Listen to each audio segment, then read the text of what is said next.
Praise the lord. మన ప్రియుడు రక్షకుడైన యేసుక్రీస్తు పరిశుద్ధ నామమునకు మహిమ కలుగును గాక. డైలీ బ్రెడ్ కార్యక్రమాన్ని చూస్తున్న ప్రియమైన ఆత్మీయులారా, మీకు అందరికీ యేసయ్య కృప సంఘపక్షాన నా హృదయపూర్వకమైన వందనాలు తెలియచేస్తూ ఉన్నాను. అందరూ బాగున్నారు కదండి. మరి మందిరంలో 2 రోజులు 29, 30 తారీఖు సంవత్సరాంతపు ఉపవాస శుద్ధీకరణ కూడికలు జరుగుతున్నాయి. మేము ప్రకటించాం కదా. నిన్న దినాన దేవునికి మహిమకరంగా ఉదయ సాయంత్రములు ఉపవాస ప్రార్థనలు చక్కగా జరిగాయండి. మళ్ళీ ఈరోజు కూడా ఉదయ సాయంత్రములు ఉపవాస ప్రార్థన జరగబోతుంది. మీరందరూ కూడా రండి, మీరందరూ కూడా సిద్ధపడి రండి. దేవుని సన్నిధిలో పశ్చాత్తాప హృదయముతో మనము శుద్ధీకరించుకొని నూతన సంవత్సరంలో మనము నూతన సృష్టిగా అడుగు పెడదామండి. శుద్ధీకరణ గురించి చాలా విషయాలు మరి సేవకులు చెప్తూ ఉన్నారు. మొన్న దినాన కళ్ళను శుద్ధీకరించుకోవాలని మనం విన్నాం, పాదములు శుద్ధీకరించుకోవాలని మనం విన్నాం కదండి. మన హృదయం మనము శుద్ధీకరించుకోవాలి దేవుని వాక్యం చేత. సరే అండి, మంచిది. అలాగే మరి తెల్లారి ఆదివారం కదా, పునరుత్థాన ఆదివారం ఆరాధన ఉంది. ఉదయం 9:30 నుండి, అలాగే రాత్రికి వాచ్ నైట్ ప్రేయర్ 9 గంటల నుండి మొదలవుతుందండి. అలాగే ఉదయం మరుసటి రోజున మొదటి తారీఖున నూతన సంవత్సరంలో నూతన సంవత్సరపు కృతజ్ఞత ఆరాధన జరగబోతుంది. ఇవన్నీ కూడా మీరు జ్ఞాపకం చేసుకునండి, ప్రార్థన చేయండి, మీరందరూ పాల్గొనండి. దేవుడు మిమ్మల్ని మీ కుటుంబాలను దీవించి ఆస్వాదించునుగాక. ఈ ఉదయకాల సమయంలో మరి దేవుడు మనకిచ్చినటువంటి మంచి వర్తమానం మనం ఆలకిద్దామండి. అన్నీ మంచి వర్తమానాలే, అన్నీ కూడా దేవుని వాక్యాలు, బ్రతికించే వాక్యాలు.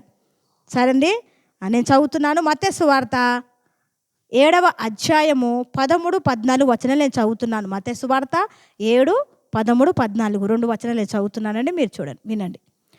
ఇరుకు ద్వారమున ప్రవేశించుడి, నాశనమునకు పోవు ద్వారము వెడల్పును, ఆ దారి విశాలమునై ఉన్నది, దాని ద్వారా ప్రవేశించువారు అనేకులు. జీవమునకు పోవు ద్వారము ఇరుకును, ఆ దారి సంకుచితమునై ఉన్నది, దాని కనుగొనువారు కొందరే. ఇక్కడ యేసయ్య స్వయంగా మాట్లాడుతున్నటువంటి మాటలండి. ఇది కొండ మీద ప్రసంగం. 5వ అధ్యాయము, 6వ అధ్యాయము, అలాగే 7వ అధ్యాయం, ఈ 3 అధ్యాయాలు కూడా కొండ మీద ప్రసంగం అని చెప్తారు.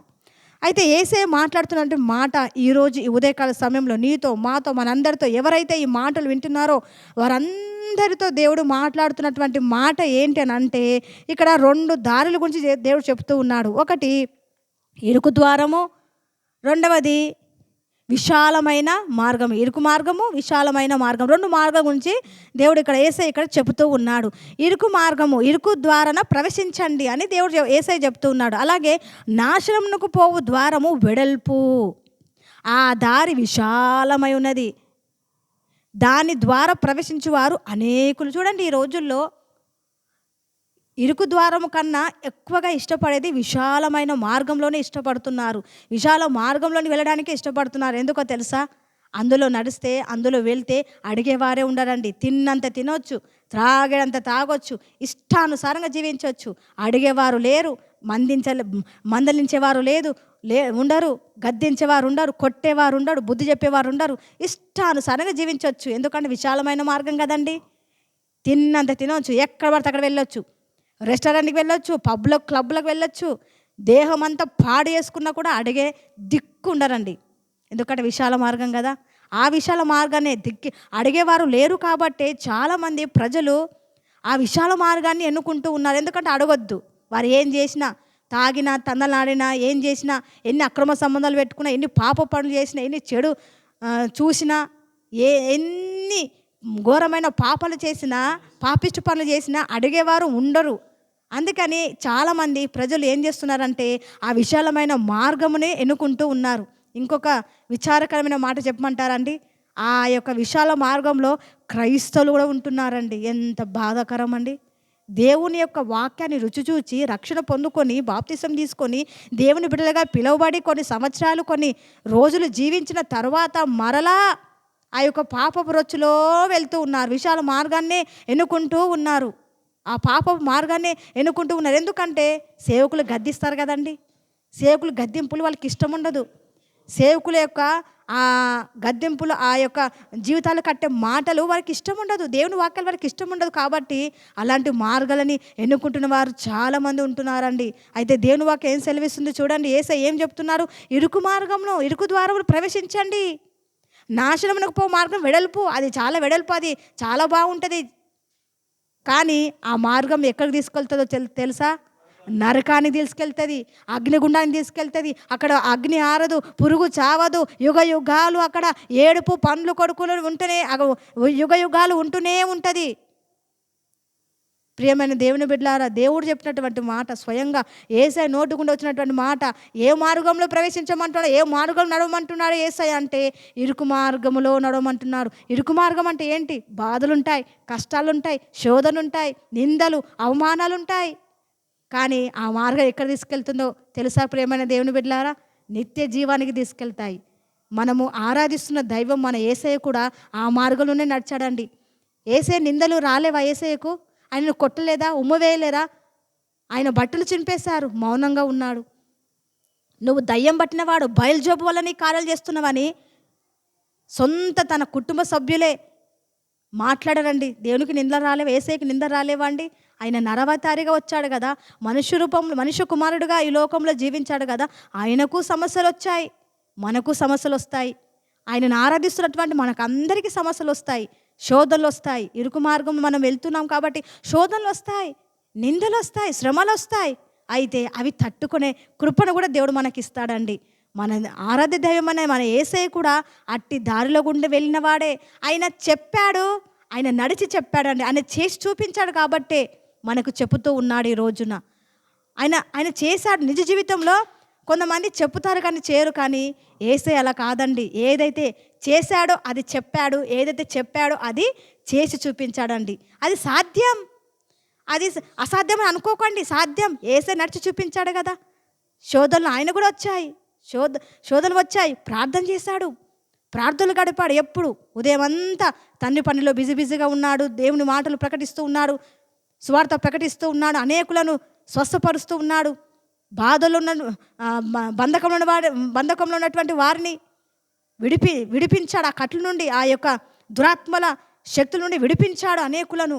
దేవుని పని చేశాడు, రాత్రంతా ప్రార్థనలో గడిపాడు, ఆ శోధన జయించాడు. ప్రియమైన దేవుని బిడ్డలారా, ఇరుకు మార్గంలో అన్నీ ఉంటాయి, నిందలు, సమస్యలు అన్నీ వస్తాయి. కానీ ఆ మార్గము నిత్య జీవానికి తీసుకెళ్లే మార్గము. ఆ మార్గంలో నడవాలి. ఆ మార్గంలో నడిస్తేనే నిత్య జీవము. విశాల మార్గం చూడడానికి బాగానే ఉంటుంది, కానీ ఆ మార్గం ఎక్కడికి తీసుకెళ్తుందో తెలుసా? నిత్య నరకానికి తీసుకుని వెళ్తాయి. ప్రియమైన దేవుని బిడ్డలారా, ఇదిగో ఈ 23వ సంవత్సరంలో మరి నువ్వు ఏ దారిలో నడిచావో మరి నాకైతే తెలియదు. కానీ దేవుడు మరి ఈ వాక్యం చెప్పమని పదే నన్ను ప్రేరేపిస్తూ ఉన్నాడు. కాబట్టి నేను ఈ వాక్యము సిద్ధపడి మీ ముందుకు వచ్చానండి. ఈ 23వ సంవత్సరంలో ఆయుషకరమైన మార్గంలో నువ్వు నడిచావేమో, నీకు ఇష్టమైన మార్గము, విశాల మార్గం, నన్ను ఎవ్వరు ఏం అనొద్దు అనే మార్గంలో నువ్వు నడిచినట్లయితే ఇదిగో దేవుడు ఒక్క ఛాన్స్ ఇస్తున్నాడు. ఇప్పటికైనా మారు మనసు పొందండి, ఇప్పటికైనా మార్చుకొనండి. ఆ విశాల మార్గంలో వెళ్తే నరకానికి వెళ్ళిపోతారు. ఇదిగో ఇరుకు మార్గము, కొంచెం సమస్యలు ఉన్నప్పటికీ, కొంచెం బాధ ఉన్నప్పటికీ ఈ మార్గంలో వెళ్తే పరలోకానికి తీసుకునే మార్గం అండి.